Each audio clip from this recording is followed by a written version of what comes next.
Uno de los géneros que más llama la atención de los videojuegos y tiene una amplia base de fans es el de terror, y sus seguidores siempre están buscando nuevas experiencias, entornos y propuestas que les hagan tener tensión e incertidumbre. Bajo esta premisa, en el pasado Xbox Partner Preview se presentó Still Wakes the Deep, un título de primera persona que se desarrollaba en un entorno poco peculiar, una plataforma petrolera. Desarrollado por The Chinese Room, Still Wakes the Deep busca sacar terror en primera persona del concepto sobrenatural al entregar una propuesta que apuesta más por las figuras retóricas y analogías para desarrollar su concepto, aunque también tiene sus fallos. ¿Qué tan buen horror maneja? Te contamos. Tal y como se sabía desde su revelación en 2023, Still Wakes the Deep es un título de terror en primera persona donde tomamos el control de Cass, un trabajador de una plataforma petrolera en la Navidad de 1975. Todo marcha con normalidad hasta que nuestro protagonista se entera que fue despedido y mientras se prepara para dejar su zona de trabajo, ocurre una enorme explosión que pone todo de cabeza. Tras ese incidente, todo se vuelve un caos en la plataforma, pues Cass intenta escapar y sobrevivir, pero mientras recorre las instalaciones, se da cuenta de que la explosión no solo destruyó gran parte de la plataforma, sino que despertó una extraña forma de vida que está cazando a todos los supervivientes.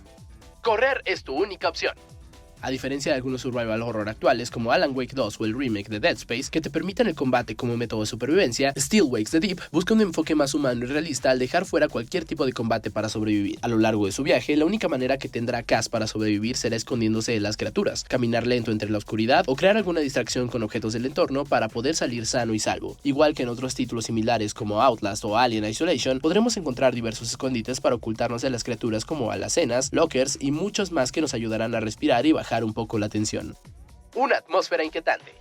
Otro de los puntos que más destaca en Still Wakes the Deep es la atmósfera que va incrementando y atrapando a Cass poco a poco, algo que logra de manera muy inteligente y gradual, comenzando con pequeños momentos de terror y tensión hasta envolvernos completamente en entornos inquietantes. La situación de las criaturas es la misma, pues comenzamos con vistazos indirectos a los monstruos desde lugares seguros, por así decirlo, y conforme avancemos en la plataforma petrolera, conoceremos sus formas de atacar, detalles de su aspecto y nivel de peligrosidad, pero el hecho de conocer a la criatura no es un apoyo, pues algunas veces tienden a ser impredecibles, y en entornos cerrados donde tenemos que llegar a algunas palancas o interruptores para escapar, algo que se convierte en una experiencia muy tensa.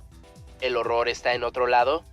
Aunque la atmósfera y ejecución del horror es buena, la narrativa nos va enseñando que el verdadero pesar de Cass no se encuentra dentro de la plataforma petrolera, sino dentro de él, pues constantemente tendrá que enfrentar algunos flashbacks y demonios del pasado. Y una vez terminada la historia, se puede intuir que el juego está lleno de figuras retóricas y algunas alegorías donde los monstruos en realidad representan algo del pasado del protagonista, y por eso es acosado constantemente. Lo anterior saca a Still Wakes the Deep del molde del terror genérico en primera persona, y le ayuda a entregar una propuesta sólida, innovadora y con una excelente construcción de todo su apartado. Al final, Still Wakes the Deep es un título que no va a revolucionar el terror, pero tiene la suficiente fuerza para plantarse de cara a un género difícil y entregar una propuesta que es digna de revisar. La calificación es de 8.0. Aunque no marca la revolución del género, Still Wakes the Deep destaca con una atmósfera bien construida, historia atrapante y un manejo del terror bastante inteligente alejado del cliché del jumpscare.